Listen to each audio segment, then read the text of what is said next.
da me, Olaf. Questo giro abbiamo anche RJ e come vedete qua sullo sfondo ho cambiato qualcosina, giusto per rendere la mia stanza un pochino più colorata.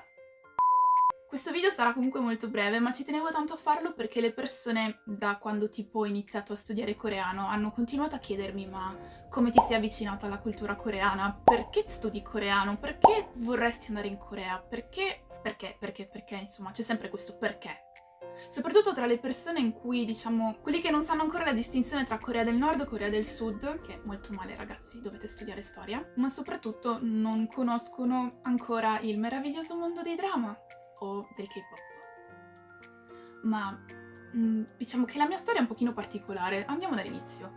Tutto è nato quando avrò avuto tipo 3 anni, quindi parliamo di troppo tempo fa.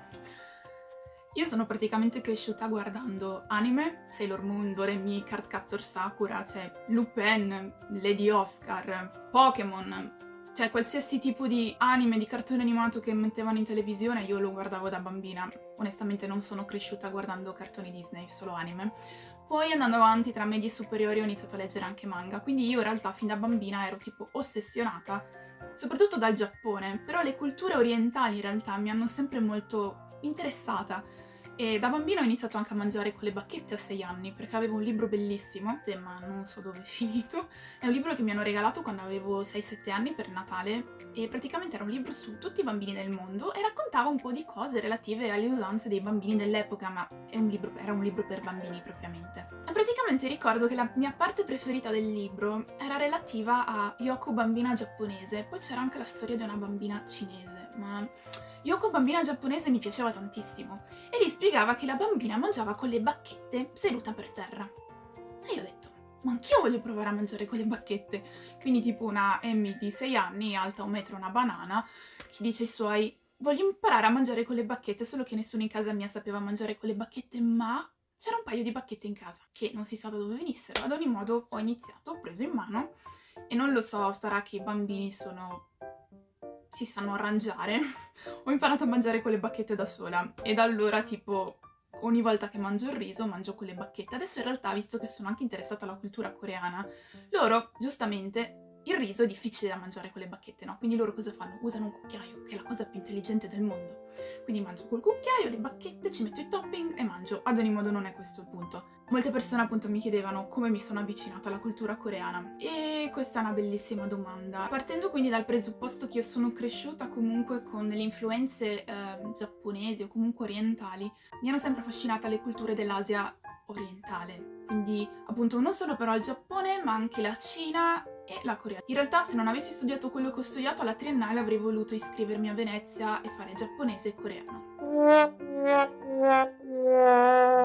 Fatto sta che essendo comunque molto interessata a tutto quello che riguardava il Giappone, un paio di anni fa ho iniziato a guardare su Netflix dei drama giapponesi, perché all'epoca non c'era in realtà tanta produzione coreana su Netflix, quindi quello che avevano messo erano dei drama giapponesi, ho iniziato a guardare quelli e mi erano piaciuti. Dopodiché non c'era più roba da guardare, quindi sono tornata a guardare le produzioni americane. Un anno dopo mi ritrovo nella homepage di Netflix la pubblicità di questo drama che era Meteor Garden, la versione 2018. Praticamente ho iniziato a guardare per noia questo drama cinese e ho iniziato ad appassionarmi, mi è piaciuto talmente tanto che lo sanno anche delle mie amiche che io ero poi totalmente ossessionata. Un'altra mia amica aveva visto questo dramma e io ero tutto il tempo che le scrivevo mamma non è possibile, adesso mi viene da piangere, non è possibile, non può essere vero, non può aver... Cioè vabbè, ero veramente coinvolta molto emotivamente con questo dramma, mi era piaciuto veramente un sacco. E quindi all'epoca mi sono anche iscritta ad un gruppo Facebook relativo proprio ai drama. E lì è stato l'inizio della fine. Questo perché appunto, ok, io condividevo magari le cose relative al drama che avevo visto io, che era quello cinese, ma vedevo gente parlare di K-drama tutto il tempo, tanto che poi una persona mi ha detto ma prova a iniziare a guardare anche tu i K-drama perché ce ne sono tanti su Netflix. E io ero un po' riluttante. All'epoca, tra l'altro, visto che mi ero talmente presa tanto male con Meteor Garden, avevo iniziato anche ad ascoltare non solo Lost, quindi la colonna sonora della serie, ma avevo iniziato anche a studiare cinese. Al momento quello che so dire in cinese è tipo Ni hao wo zhao a yue, hen gao xin zhen shi ni. Ni hao ma, cai tian. Poi non mi ricordo perché mi viene da dire le cose in coreano adesso. E frattempo allora avevo da una parte le persone in quel gruppo che mi consigliavano di guardare i K-drama perché non facevano altro che parlare di K-drama. Io mi ero messa ad ascoltare musica cinese. Un giorno ero al lavoro tranquilla che mi ascoltavo la playlist delle nuove canzoni e parte una canzone in coreano. Premetto che in realtà avevo già ascoltato delle canzoni in coreano delle Girls' Generations quando cercavo musica J-pop. Ad ogni modo, in questa playlist avevano messo una canzone che si chiama First Sight di Hate. Quando inizio ad ascoltare una canzone che mi prende per diverse ragioni, che possono essere appunto il beat, la voce della cantante, la melodia della musica stessa, io mi incuriosisco e cosa faccio? Vado a vedere le altre canzoni di questa artista, gruppo, cantante che sia. È così che spando un po' gli orizzonti. Niente, la canzone mi era piaciuta talmente tanto che avevo iniziato ad ascoltare anche le altre canzoni di 2 mini album che sarebbero questi, che tipo adesso sono introvabili, quindi io ringrazio il cielo di averli acquistati a suo tempo. Queste 2 sono tra gli EP più belli che AIDS abbia mai fatto. Comunque, li metto via. Ad ogni modo AIDS mi ha fatto apprezzare tanto la lingua perché mi suonava bene, mi piaceva, aveva un suono bello. Ora non mi ricordo esattamente il giusto seguito degli eventi, perché è passato comunque, sono passati più di 2 anni. Ho iniziato quindi anche spinta un po' dalla curiosità a dire, boh, inizio a guardare dei drama, visto che ce ne sono alcuni su Netflix, e il mio primo K-drama è stato Black.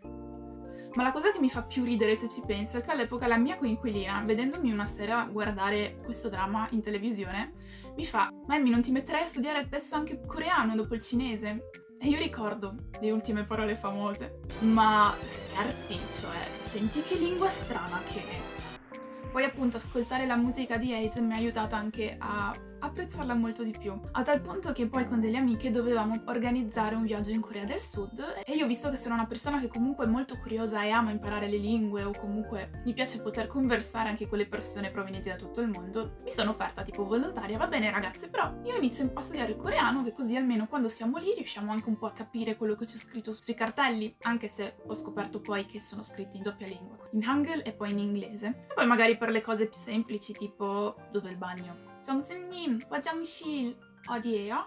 Così così.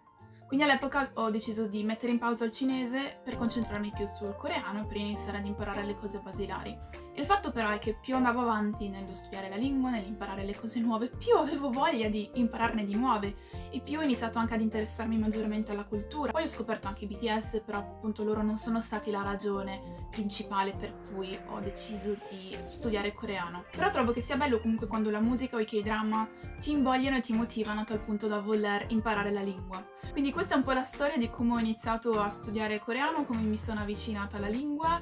Però sarei curiosa invece di sapere come voi vi siete avvicinati alla lingua coreana, da quanto tempo la studiate, se la state effettivamente studiando, o se vi piacerebbe appunto studiarla. Perché veramente ogni persona ha notato che comunque ha una storia diversa e io sono sempre curiosa di sapere anche delle esperienze altrui. Quindi se volete condividere un po' anche la vostra, scrivete pure nei commenti qui sotto. Se avete delle domande potete comunque anche scrivermi su Instagram. Il link lo trovate sempre nella description box. Se il video vi è piaciuto vi invito comunque a mettere un like, ad iscrivervi al canale. E questo è tutto, ci vediamo nel prossimo video. Ciao!